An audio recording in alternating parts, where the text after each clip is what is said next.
글쎄요, 복지사님. 결국엔 안 된다고요. 위기가정 솔루션 회의 때 정신과 전문의 선생님도 같은 이야기 하셨잖아요.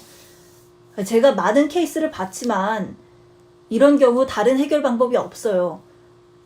법적 절차 진행 후 분리 조치하는 것밖에는. 변호사인 그는 단호하게 내게 말했다. 그의 단호함이 어쩌면 가장 빠르고 합리적이며 인정하기 싫지만 더 효과적이라는 것을 잘 알고 있었기에 나는 더 이상 아무 말도 할 수가 없었다. 슬펐다. A씨로 인해 고통받았던 다른 가족들의 아픔을 배제한 채 그의 잘못을 부정하거나 나의 알량한 동정심으로 감싸줄 생각은 추호도 없었다.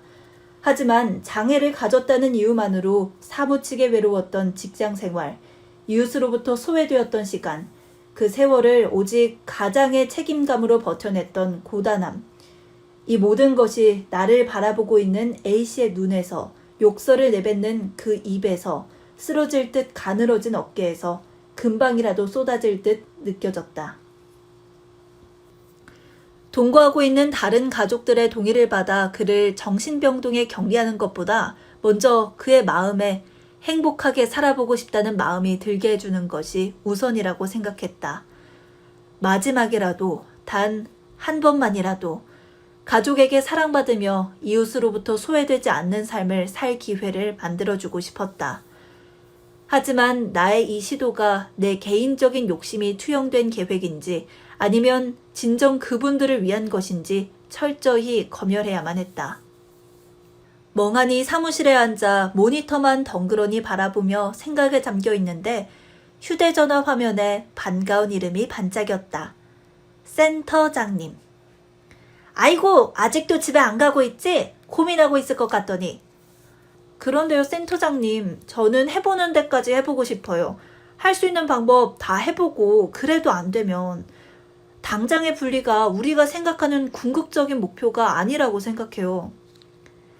그래요. 그게 다른 전문가들과 우리의 다른 점이겠지. 끝까지 해보자. 한 명의 사회복지사로 인해 결과가 달라질 수도 있는 거잖아. 전화기 너머 건네주신 그 믿음과 응원이 내게 용기로와 마음에 박혔다. 20해 동안 타인의 발길이 닿을 수 없었던 A씨의 집에 나는 정말 오랜만에 찾아온 이방인이었다. 그동안 전례 없는 코로나 바이러스의 공격으로 섣불리 가정 방문이 허락되지 않는 상황 속에서 내게 간절하게 도움을 요청했던 A씨의 아내와 장애인 아들. 이들은 휴관이 지속되어 이용할 수 없었던 시설과 답답한 집을 떠나 길에서 방황하기 시작했고 이들을 찾는 나의 간절한 전화는 매번 A씨에 의해 끊어졌다. 비대면 방법으로는 도저히 이들의 마음을 여는 일이 가능하지 않았기에 신뢰를 무릅쓰고 그들의 집을 찾았다. 그동안 A씨를 괴롭게 했던 사람들의 얼굴이 내 얼굴에 겹쳐지는 듯 A씨는 나를 경멸의 눈으로 쳐다보았다. 나는 사람 다시는 안 믿어. 너의 도움 없이도 내 방식대로 잘 살아왔어. 우리 가족은 지금처럼 살 거니까 다신 오지 마. 그는 변화를 몰고 올 것만 같은 위험한 나의 얼굴에 걸레를 던지기도 하고 가래침과 욕설을 연신 쏟아내며 아파트 꼭대기층에서 나를 밀어 떨어뜨릴 듯 위협했지만 거듭된 방문과 힘들게 이어간 대화 끝에 차츰 못 이기는 척 삐그덕거리는 대문과 함께 그의 마음도 열어주었다. 그렇게 그와 함께 치열하게 이야기하는 동안 몇 번의 계절이 변했고 시간이 흘러 이웃들 사이에서 유령 가족이라고 불리던 이 장애 가족은 세상 밖으로 나왔다. 나를 포함한 A씨와 그의 가족의 안전까지 신경 써주었던 경찰관들의 도움으로 내게 많은 제보를 해주셨던 이웃 주민들의 따뜻한 관심으로 그는 사람에 대한 신뢰를 조금씩 회복하는 듯 했다. 그는 배신과 이기심으로 가득한 것만 같았던 세상으로부터 가족을 보호하고 싶어서 바람직하지 못한 방법을 선택했던 것이고 고함을 지르는 그의 내면에는 떨쳐버리고 싶은 외로움이 있던 것이다.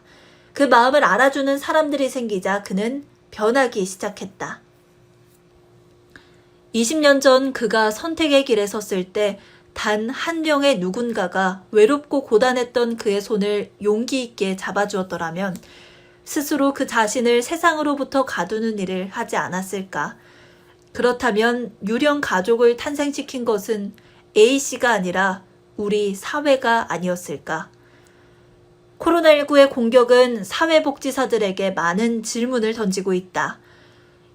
결코 비대면 서비스로 전환할 수 없는 휴먼 서비스의 영역이 꼭 필요했던 A씨의 가족처럼 사회복지사가 안전한 상황에서 손을 내밀어 그들의 온기를 지켜줄 수 있도록 국가 차원의 세심한 준비와 노력이 필요하다.